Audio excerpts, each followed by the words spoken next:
ఇక కమలం జనసేన కూటమి సారథి పవన్ కళ్యాణ్ అయినా పవన్ కళ్యాణే తమ ఉమ్మడి సీఎం అభ్యర్థిగా ఉంటారంటూ కొద్దిసేపటి కిందట జీవీఎల్ నరసింహారావు చేసిన కామెంట్, అలాగే భవిష్యత్ అధిపతి పవన్ కళ్యాణ్ అంటూ 2 రోజుల కిందట బీజేపీ ఏపీ రాష్ట్ర అధ్యక్షుడు సోమవీర్రాజు చేసిన వ్యాఖ్యలు వెనుక ఆంతరం ఏంటి?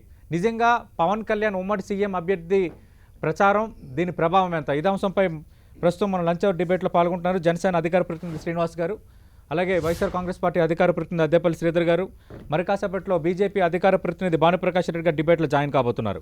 రైట్, శ్రీనివాస్ గారు మీతో స్టార్ట్ చేద్దాం.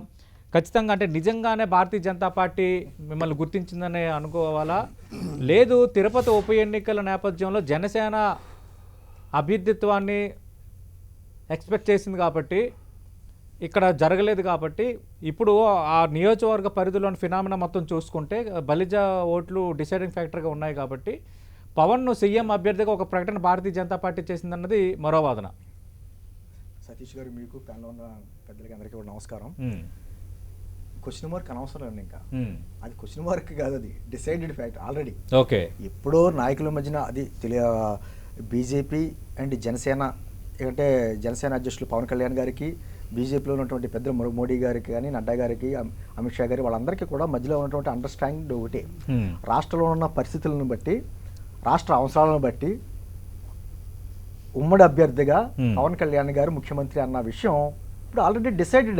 అది ఇప్పుడంటే ఏదో బయటికి వారి నోటంటా వచ్చింది కాబట్టి అది ఒక వార్త కింద చేశారు. రకరకాలుగా ప్రతిపక్ష పార్టీలు మా మీద ఇదేదో ఎన్నికల విషయం గురించి ఇలా మాట్లాడుతున్నారు అంటున్నారు, కానీ ఇంక వేరే అభ్యర్థి కూడా మీరు చూడడానికి కూడా వేరే తిరుపతి ఉప ఎన్నిక వస్తే గానీ పవన్ కళ్యాణ్ సీఎం అభ్యర్థిని గుర్తుకు రాలేదు భారతీయ జనతా పార్టీ. అంటే ఇప్పుడు వచ్చింది కాబట్టి, ఇప్పుడు తిరుపతి ఎన్నికలు ఉన్నాయి కాబట్టి మీరు తిరుపతి ఎన్నికల గురించి ఆ విధంగా అన్నారని చెప్పేసి వ్యాఖ్య రావచ్చు, కానీ ఆల్రెడీ ఉన్నదే అది. ఎందుకంటే ప్రకటించలేదు కాబట్టి మీరు అదే అంటున్నారు, మీకు డౌట్ అవసరం లేదంటే క్వశ్చన్ మార్క్ అవసరం లేదు, ఆల్రెడీ డిసైడెడ్. అది ఏదో కేవలం తిరుపతి ఉప ఎన్నికల గురించి అని చెప్పేసి, ఆ ఒక ఉప ఎన్నిక గురించి అని చెప్పేసి ఇటువంటి ఏంటంటే బ్రాడర్ గా చేయవలసిన స్టేట్మెంట్ అది.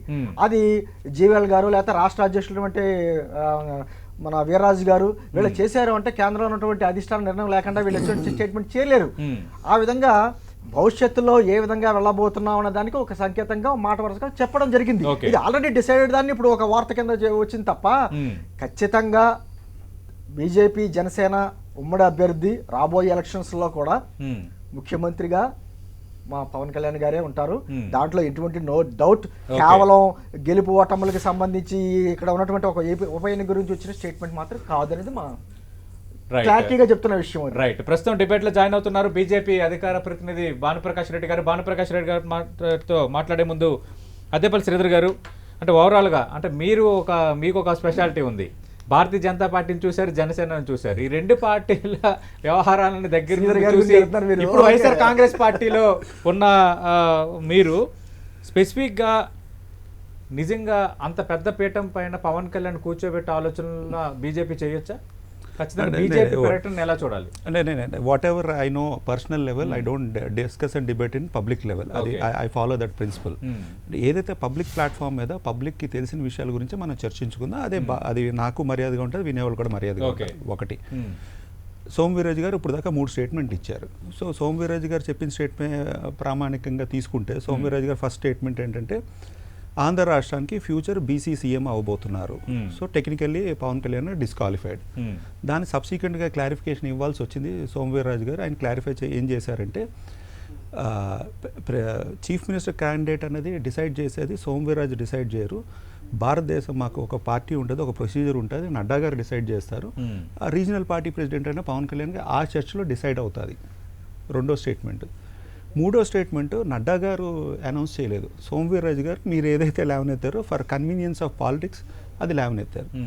నిజంగా పవన్ కళ్యాణ్ గారిని సీఎం క్యాండిడేట్, ప్రాబబుల్ క్యాండిడేట్ కింద చూస్తున్నారు అంటే తెలంగాణ రాష్ట్ర బీజేపీ ఆ విధంగా మాట్లాడదా తెలంగాణ వరకు.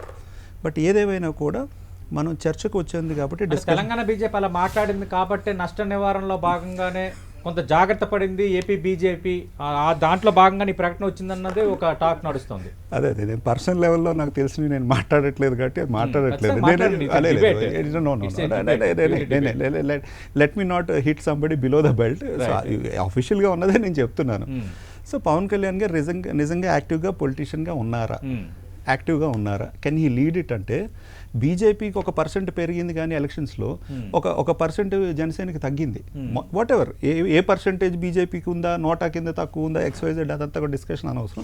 ఒక X% వచ్చిన బీజేపీకి ఒక 1% పెరిగింది, 1.5% పెరిగింది. జనసేనకి ఒక పర్సెంటేజ్ ఉంటే ఒక 1% తగ్గింది. తెలుగుదేశానికి ఒక 10% తగ్గింది. వైసీపీకి 2% పెరిగింది. వైసీపీకి 2% పెరగడం అంటే ఏదో 20-30% దగ్గర ఉండి ఇంకో 2% పెడితే అదే ఉంది నార్మల్ అనుకోవచ్చు. మేము రెఫరెండంగా ట్రీట్ చేస్తున్నాము అన్న తర్వాత కూడా జనసేన, బీజేపీ, కమ్యూనిస్టులు, సిపిఐ రామకృష్ణ, XYZ వీళ్ళందరూ కూడా మేము రెఫరెండంగా ట్రీట్ చేయట్లేదు ఈ ఎలక్షన్స్కి అన్నారు. తెలుగుదేశం ఎస్పెషల్లీ మర్చిపోయాను, అసలు ఇప్పుడు సీరియస్గా వాళ్ళని తీసుకోవట్లేదు మేము, అందుకున్న ఆ పేరు రాలేదు ముందర. బట్ ఏదేమైనా కూడా మాకు 50% అబౌవ్ 2% రావడం జరిగింది. That's not a small thing. And స్పెసిఫిక్గా మనం మాట్లాడుకునేటప్పుడు ఏంటంటే సోమవీర్రాజు ప్రకటన చేసిన తర్వాత అటు ప్రజల్లోనూ ఒక సిగ్నల్ పోయింది, మిగతా పార్టీలకు ఒక సిగ్నల్ పోయింది, అధికార వైసీపీలో గుబులు రేగింది. ఇది కొద్దిసేపటి కింద బీజేపీ ఎంపీ జీవీఎల్ చేసిన comment. No let us not take it very serious అండి. ఇప్పుడు బీజేపీ క్యాండిడేట్ని ఎలాంటి వాళ్ళని ఎన్నుకుంటున్నారు, ఎత్తుక్కుంటున్నారు, పట్టుకుంటున్నారు. రిటైర్డ్ ఐఏఎస్ ఐపీఎస్ని పట్టుకుంటున్నారు, లేకపోతే రిటైర్డ్ ఆఫీసర్స్ని పట్టుకుంటున్నారు. ఒకటి వాళ్ళకి నేపథ్యం ఉంటుంది, 2 డబ్బులు ఉంటాయి. ఇప్పుడు తిరుపతి బీజేపీ క్యాండిడేట్లు ఎవరెవరు ఉన్నారు పోటీలో? మా MP candidate doctor Gurumurthy, certain X community, X caste, and తనకు మొత్తం ప్రాపర్టీస్ అంతా 25 లక్షలు ఉన్నాయి, 2 ఎకరాలు ఉన్నాయి. దెన్ చింతామోహన్ గారు సీనియర్ పొలిటీషియన్, అందరూ గౌరవించదగ్గ Congress member of parliament, minister చేశారు. ఆయనకి తక్కువే ఉన్నాయి ఆస్తులు. బట్ వేరే రత్నప్రభ గారికి హస్బెండ్ది కలిపితే 25 కోట్లు ఉన్నాయి. ఆవిడ జీవితాంతం కూడా ఆఫీసర్ కింద పనిచేశారు. What is the public service what she has done? Export processing zone కింద విశాఖపట్నంలో పనిచేశారు. Let me complete that is I'm talking about BJP MP candidate. And she most of the service was in Karnataka. So member of parliament కింద ఎక్కడ తెచ్చుకుంటే శ్రీధరన్ తెచ్చుకున్నారు కేరళ కోసం అనేది. External affairs minister ఎవరో చెప్పండి. చెప్తున్నా, ఒక 60 మంది ఆఫీసర్స్ని తెచ్చుకుని ప్రధాన బాధ్యతలు నరేంద్ర మోడీ క్యాబినెట్లో పెట్టుకుంటే పార్టీలో పనిచేసిన కార్యకర్తలందరూ ఏమైపోతారు? జీవితం అంతా పాలిటిక్స్ చేసి బీజేపీ జెండాను, ఆర్ఎస్ఎస్ జెండా ఎత్తుకుని ప్రజలకు సేవ చేసిన వాళ్ళు వాళ్ళందరూ కనబడట్లేదా, వినబడట్లేదా? మేము చూడండి, మా కార్యకర్తని మేము మెంబర్ ఆఫ్ పార్లమెంట్ ఇచ్చాము, మేము మా కార్యకర్తకి ఇచ్చాము. బీజేపీ ఎందుకు ఇవ్వలేకపోతుంది? భయమా? భానుప్రకాష్ రెడ్డి గారు, బీజేపీ వేరే ఆప్షన్ లేదంటున్నారు అద్దెపల్లి శ్రీధర్ గారు. అటు సీఎం అభ్యర్థిగా పవన్ కళ్యాణ్ ప్రకటన నుంచి తిరుపతి పార్లమెంటుకు అభ్యర్థి ప్రకటన వరకు, తిరుపతి పార్లమెంట్ స్థానానికి తిరుపతి పార్లమెంట్ స్థానానికి శ్రీధరనికి తెలుసో తెలీదో దాదాపు మాకు 25 నుంచి 30 దరఖాస్తులు వచ్చాయి. దాంట్లో 7-8 ఐఏఎస్ అధికారులుగా పనిచేసినటువంటి రిటైర్ అయిన ఐఏఎస్ అధికారులు, 4 ఐపీఎస్ అధికారులు, దాంట్లో ఒక డీజీపీ కూడా ఉన్నారు. పార్టీ వాళ్ళు కూడా అప్లై చేశారు. దాంట్లో మేము స్కూటినీ చేసి ఇది కుటుంబ పార్టీ కాదు, మాకు మీకు దగ్గర ఉన్న వ్యక్తులకి, మీకు సేవ చేసే వ్యక్తులకి టికెట్ ఇచ్చే సాంప్రదాయం భారతీయ జనతా పార్టీలో కాదు. ఉన్నటువంటి మెరిట్స్ చూసాము, దాంట్లో అందరం కలిసి నిర్ణయం తీసుకున్నాం. మేము అందరం కార్యకర్తలు మాతో అందరితో కలిసి ఉమ్మడి నిర్ణయంగా ఈరోజు రత్నప్రభ గారు సీనియర్ ఐఏఎస్ అధికారి, రిటైర్డ్ ఐఏఎస్ అధికారి వారు తీసుకున్నారు. ఇంకపోతే ఈ స్టాటిస్టిక్స్ చెప్తున్నారు శ్రీధరన్న, వారికి 20 కోట్లు ఉంది. అవునండి, 20 కోట్లు ఉంది. దాదాపు 40 సంవత్సరాలు వారి హస్బెండ్ ప్రభుత్వ సర్వీస్ లో ఉన్నారు, దాన్ని సంపాదించారు. ఇలా మీ అధ్యక్షుల మారిగా sir brother, I strongly object. IAS IPS officers ఆ విధంగా సంపాదించిన వాళ్ళు ఎంతమంది ఉన్నారో చెప్పండి. ఒకటి. రెండోది, దట్ ఇస్ అన్ఫేర్ కంపారిజన్. నేను బిలో ద బెల్ట్ కొట్టమంటే 2 నిమిషాలు పట్టదు నాకు రత్నప్రభ గారు, విద్యాసాగర్ గారి గురించి మాట్లాడడానికి. విశాఖపట్నం మున్సిపల్ కార్పొరేషన్ పనిచేసిన విద్యాసాగర్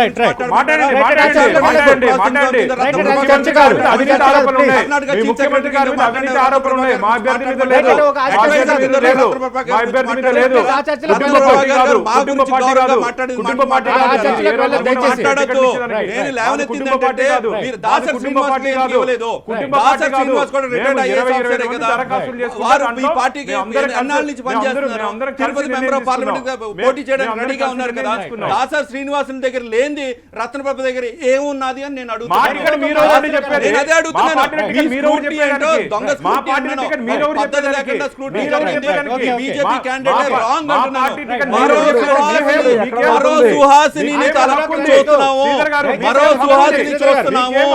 తెలంగాణ రాష్ట్రంలో ఒక సుహాసిని చూసాము, రత్నప్రభ ఒక సుహాసిని, వనబాక ఒక సుహాసిని.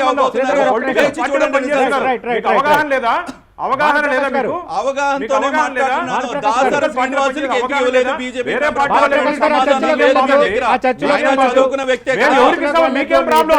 మేము ఎవరికి ఇస్తాం? నీకేం ప్రాబ్లం? ఇద్దరికి నాకేం మేము ప్రాబ్లం ఎవరికి లేదు. ఇస్తాం? నీకేం ప్రాబ్లం? ఆవిడని పక్క నీ రాష్ట్రం పార్టీ విషయం నువ్వు మాట్లాడు. ఇద్దరికి శ్రీధరన్న, ఇద్దరికి శ్రీధరన్న, మాట్లాడొద్దు. ఫ్రీగా చెప్పేది మా వినండి. అక్కని- మన మా డిబేట్ అక్కని టాపిక్ చెప్పేది కాదు. వినండి. ఓపిక పెట్టుకోండి. మన డిబేట్ మా టాపిక్ అక్కని కాదు. చెప్పేది ప్లీజ్ రత్న ఇద్దరికి ప్రభాకర్ అర్థం రావు చేసుకోండి. చెప్పొద్దు అంటున్నాను. భానుప్రకాష్ గారు ఆ చర్చలో Subject స్ట్రైట్ గా మీకు ఒక ప్రశ్న కాదు. అడుగుతున్నా. మీరు స్ట్రైట్ గా మీకు ఒక ప్రశ్న అడుగుతున్నా. అదే చెప్తామండి. స్ట్రైట్ గా మీకేం మీకు నొప్పి ఒక అంటున్నా? అడుగుతున్నా. మీకేం నొప్పి? స్ట్రైట్ గా మీకు ఒక ప్రశ్న మీకేం అడుగుతున్నా. నొప్పి? తెలంగాణలో ఈ మధ్య కాలంలో తెలంగాణ బీజేపీ సరైన రీతిలో గౌరవం ఇవ్వటం లేదు. బీజేపీ నేతలు చేస్తున్న వ్యాఖ్యలు తనకు బాధ కలిగిస్తున్నా అంటే ఎమ్మెల్సీ ఎన్నికల్లో పీవీ కూతురు శ్రీవాణికి మద్దతు నేరుగానే బహిరంగంగా ప్రకటించారు జనసేన పవన్ కళ్యాణ్. ఆ నేపథ్యంలోనే అలాంటి నష్టం ఆంధ్రప్రదేశ్లో జరగకుండా భారతీయ జనతా పార్టీ కొంత జాగ్రత్త పడింది. దాంట్లో భాగంగానే పవనే రేపొద్దున సీఎం క్యాండిడేట్ అంటూ ఒక ప్రకటన చేసిందన్నది జరుగుతున్న ప్రచారం. వివరణ ఇస్తారా దీనిపైన? వాస్తవం కాదా? పవన్ కళ్యాణ్ గారు మాకు మంచి మిత్రులు. మాకు ఈ రోజు భారతీయ జనతా పార్టీలో అభ్యర్థి ఎంపికలు కూడా వారి సలహాలు సూచనలు ఉన్నాయి. కాబట్టి మా ఇద్దరి కలయిక కొందరికి వణుకు పుడుతుంది. కాబట్టి భారతీయ జనతా పార్టీ జనసేన మీద వారు ఆరోపణ చేస్తున్నారు. పవన్ కళ్యాణ్ గారు 3వ తేదీ ప్రచారానికి కూడా తిరుపతికి వస్తున్నారు.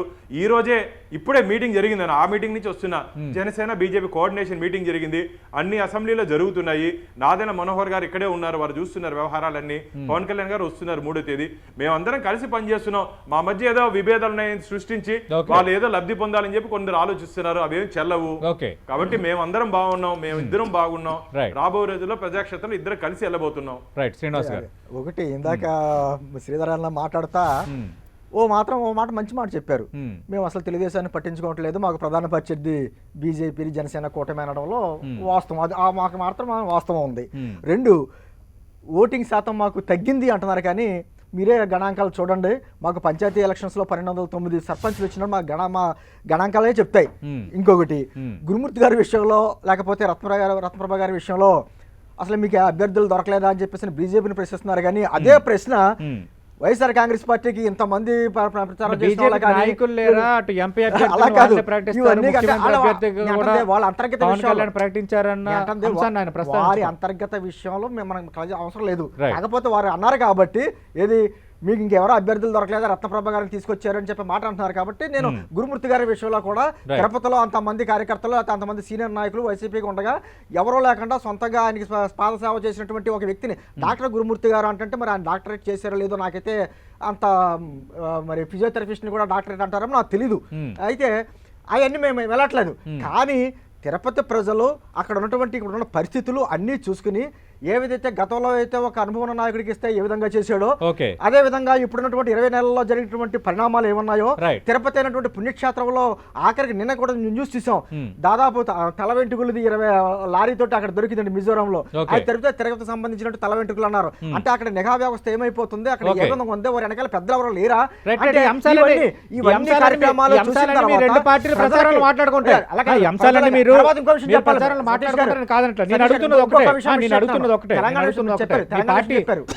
తెలంగాణ చెప్పింది వస్తాను. ఒక రాష్ట్రానికి ఒక్కొక్క అంశాలు ఉంటాయి.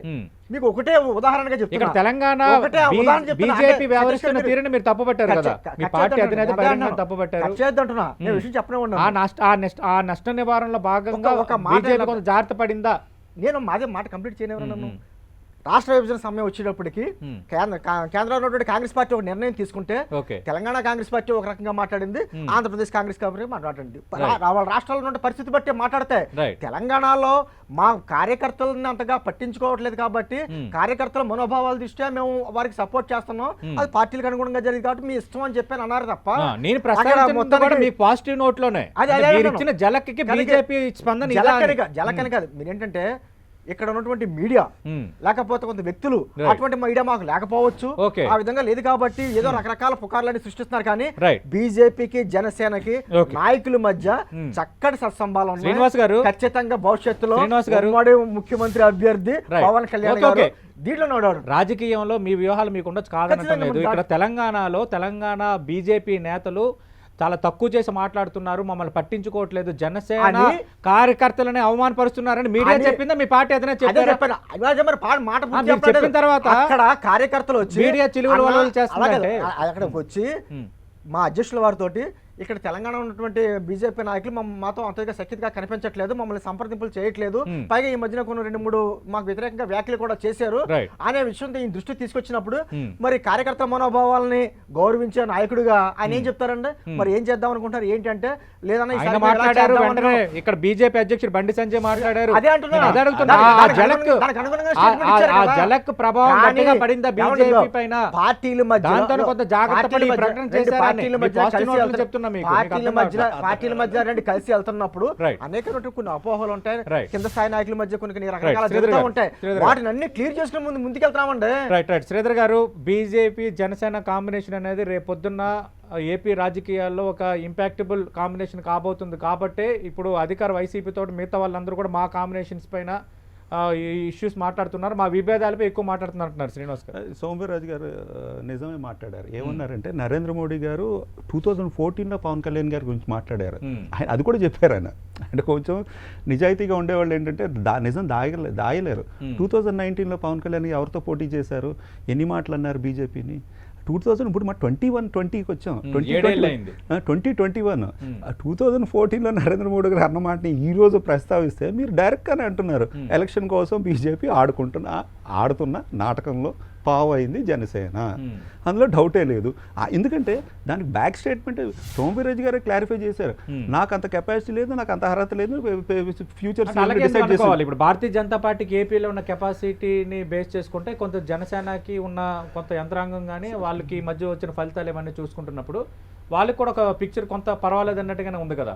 అలాంటప్పుడు మనకి సత్తా లేదు కాబట్టి పవన్ కళ్యాణ్ అని ఒక కార్డును ముందుకు పెట్టుకుని వెళ్ళడం ద్వారా అంటే మనం కొంత మన సక్సెస్ కావచ్చు అన్న ఆలోచన బీజేపీకి ఉండొచ్చు. అంటే జనరల్ ఏమవుతుందంటే నేను అనేది అదే అండి. ఇప్పుడు తెలుగుదేశం ఆ విధంగా తెలుగుదేశం వాళ్ళు ఏం చేసేవారంటే అండి, పార్టీలో కార్యకర్తలు ఉండేవారు, XYZలు అందరూ ఉండేవారు, ఒక పార్టీ నడిపించారు, రీజనల్ పార్టీ ఎవరిని అనుకుంటే వాళ్ళ క్యాండిడేట్. కానీ బయట నుంచి వచ్చే క్యాండిడేట్ని అప్పుడు కొత్తగా క్యాండిడేట్లు ఎత్తుక్కునేవారు. ఇంచుమించుగా బీజేపీ కూడా అదే పాలసీ ఫాలో అవుతుంది. దాస శ్రీనివాసులు XYZలు బోల్డ్ ఎంతమంది ఉన్నారు పార్టీలో, వాళ్ళు కాదన్నారు, వేరే వాళ్ళని ఎత్తుకున్నారు, పక్క రాష్ట్రం నుంచి ఎత్తుకున్నారు, నో ప్రాబ్లం. ఆవిడ 2018 నుండి పార్టీ సభ్యురాలండి శ్రీధర్ గారు, 2018 నుంచి పార్టీలో సభ్యురాలమే, 2018 నుంచి పార్టీలో సభ్యురాలు. మీరు ఏదో ఈ రోజు వచ్చి పార్టీలో చేరినట్టు మాట్లాడుతున్నారు. దయచేసి వాస్తవాలు చెప్పండి శ్రీధర్ అన్న. నేను నిజం చెప్తాను. మీరు ఇంకో మాట కూడా చెప్తాను. ఇంకో మాట చెప్పనా, ఈ మన పార్టీ సభ్యురాలే, బట్ ఇంకో 2 పార్టీలు ఆవిడ టికెట్ అడిగారు. ఈ మీరు 2018 మధ్యలో ఎందుకు మాట్లాడటం, అలాంటివి మాట్లాడకూడదు కాబట్టి నేను మాట్లాడాను. భానుప్రకాష్ రెడ్డి గారు, భానుప్రకాష్ రెడ్డి గారు ఇక్కడ 2014 ఎన్నికల ప్రచారంలో వచ్చినప్పుడు అప్పటి ప్రధాని అభ్యర్థిగా ఉన్న నరేంద్ర మోడీ నేత పవన్ కళ్యాణ్ ఖచ్చితంగా మనం ఏదో ఒక రీతిలో గౌరవం ఇవ్వాలని చెప్పారు. దాంట్లో భాగంగానే నేను ఈ రోజు ఈ తరహా ప్రకటన చేశానని మీ పార్టీ అధ్యక్షుడు సోమవీర్రాజు ఒక ప్రకటన చేశారు. ఎన్నేళ్ళు గ్యాప్ ఉంది ఈ 7 ఏళ్ళు, అంటే 7 ఏళ్ళు అవుతే గానీ మీ ఉమ్మడి అభ్యర్థి సీఎం అభ్యర్థి పవన్ కళ్యాణ్ అని గుర్తుకు రాలేదా? ఖచ్చితంగా ఈ ప్రశ్న తలెత్తుంది కదా. అండ్ సోమవీర్రాజు గారు చెప్పి నిజాయితీ ఉందా లేదా అది కూడా చెప్పండి. మనందరికీ తెలిసిన విషయాలే. నేను ఒకటే చెప్తున్నా, దాదాపు 7 ఏళ్ళు నాయకుడైన వాడు పుట్టడు. ప్రజల నుంచి ప్రజల మధ్య నుంచి ప్రజల హృదయాల నుంచి ప్రజల మన్నన పొంది వచ్చేవాడే నాయకుడు. ఈ రోజు గత కొన్ని సంవత్సరాలుగా పవన్ కళ్యాణ్ గారు ప్రజల్లో ఒక మంచి నాయకుడిగా అనేక కార్యక్రమాలు చేసి మంచి గుర్తింపు వచ్చింది. ఎస్, రాబో రోజుల్లో పవన్ కళ్యాణ్ గారికి రాష్ట్రంలో అదే ముఖ్యమంత్రి అయ్యే అవకాశం ఉందని చెప్పి మా అధ్యక్షులు చెప్పడం జరిగింది. దాన్ని విన్నంత మాత్రాన వీళ్ళు గుబురు పడిపోతాను. నిన్నటి నుంచి అయ్యో ఏమైపోతుంది అనౌన్స్ చేశారు, ఎదుర్కోనండి ధైర్యంగా ఆందోళన. పవన్ కళ్యాణ్ గారి అనుకూల పవనాల రాష్ట్రంలో ఎక్కడ వస్తాయని చెప్పి భయంతో ఆ పవనాలకి ఫ్యాన్ గాలి ఎక్కడ ఫ్యాన్ నిలిచిపోతుందని చెప్పి భయంతో మాట్లాడుతున్నారు. ఏం అవసరం లేదు, ప్రజాక్షేత్రంలో ఒక్క మాటకి ఇంత ఉలుకు పడిపోతున్నారే, ఒక్క మాటకి. నేను నిజం చెప్పనా, నేను ఓపెన్ గా చెప్పనా, ఒక్క నిమిషం, నేను నిజం చెప్పనా, అక్కడ బలిజల కోసం పవన్ కళ్యాణ్ జనసేన అన్నారు, నో ప్రాబ్లం. బట్ ఎవరిని పంపించారు? నాదెళ్ల మనోహర్ పంపించి ఈ రోజు అందరినీ ఇంట్రడ్యూస్ చేసుకున్నాడు. ఆ వ్యక్తి ఎవరు ఏంటి అన్నది. అక్కడ ఉన్న వాళ్ళు బ్రదర్స్ బోల్డ్ మంది ఉన్నారు జనసేనలో కూడా, బలిజ బ్రదర్స్. నడిచేవి కాదు కొన్ని. గాలి వస్తే ఫ్యాన్ ఇంకా స్పీడ్ గా తిరుగుతుంది బ్రదర్, గాలి వస్తే ఫ్యాన్ ఇంకా స్పీడ్ గా తిరుగుతుంది. ఆ గాలి ఎప్పుడో వస్తుంది. వచ్చే గాలి గురించి మేము వరి అవసరం లేదు. మేము కరెంట్ తో నడిచే ఫ్యాన్ ఇది. కరెంట్ 24/7 ఉండే ఫ్యాన్ శుభ్రంగా పనిచేస్తుంది. గాలి కోసం వెయిట్ చేస్తే బీజేపీ అయిపోయిందంటేనే బీజేపీ ఏమైపోతుంది చూడండి. ఒకటి రాదండ్ల మనోహర్ గారు మా పార్టీ పిఎస్సి చైర్మన్ గా అక్కడికి వెళ్ళారు. అక్కడికి వెళ్ళి అక్కడ ఉన్నటువంటి కార్యక్రమం అది మీరు చెప్తారండి, మీరు డిసైడ్ చేస్తారా? మా పార్టీ నుంచి మీరు స్క్రిప్ట్ రాసిస్తారా? ప్రజలు మా పార్టీ తరపు నుంచి ఎవరు వెళ్ళాలో లేకపోతే మా పార్టీ తరపు నుంచి చేస్తాం కదా, మీరు డిసైడ్ చేయడం ఏంటి? డిసైడ్ చేస్తాం ఎవరు పోటీ రావాలి అన్నది. అలా కాదు, మీకు తెలియని అర్థం ఏంటంటే ఒక కుల ఆధారంగానో లేకపోతే మత ఆధారంగానో లేకపోతే వీరి పార్టీకి సంబంధం లేని వారి వ్యక్తి నాయకుడిగా నేను ఫోటోలు పెట్టుకుని వెళ్ళే పార్టీ మీ పార్టీ. మీ పార్టీకి మా పార్టీకి ఏమైంది? అభిమానంతో జరిగే వచ్చే పార్టీ మా పార్టీ. కాబట్టి మేము గెలిపోవటంలో లేకపోతే ఇంకోటి ఏమి చూసుకోకుండా ప్రజల అభిమానం చూసుకుంటా మేము వెళ్తున్నాం. ఖచ్చితంగా బీజేపీ ఈ రోజున దేశ ప్రగతి రాష్ట్ర ప్రయోజనాలు 2024 ఎన్నికలకు కూడా పవన్ కళ్యాణే బీజేపీ జనసేన ఉమ్మడి అభ్యర్థిగా ఉంటారు, ఖచ్చితంగా బీజేపీ మాట నమ్మచ్చన్న ఒక నమ్మకం ఉంది. 2024 ఎన్నికల్లో అయిపోయిన తర్వాత కూడా మీరు డిబేట్ పెట్టండి సతీష్ గారు, మేము వచ్చి ఇక్కడే కూర్చొని ఎప్పుడైనా సరే 2024 పవన్ కళ్యాణ్ గారే సీఎం అభ్యర్థి. దాంట్లో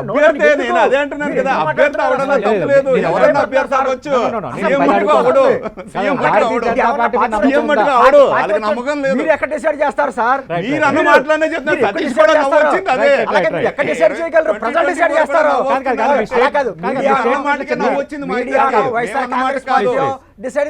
స్టేట్మెంట్ చిన్న మార్పు. మీ స్టేట్మెంట్ మీరు మాట్లాడితే 2024 తర్వాత కూడా ఆయనే ఉంటారు ఉమ్మడి అభ్యర్థిగా అంటే నేను ఎందుకు నా మాట మీరు పూర్తిగా అర్థం చేసుకోలేదు. 2024 తర్వాత మా పవన్ కళ్యాణ్ గారు ముఖ్యమంత్రి అయిన తర్వాత మీరు ఇక్కడ కూర్చోబెట్టి మాట్లాడినా నేను అంతే తప్ప ఖచ్చితంగా మాట్లాడతాం.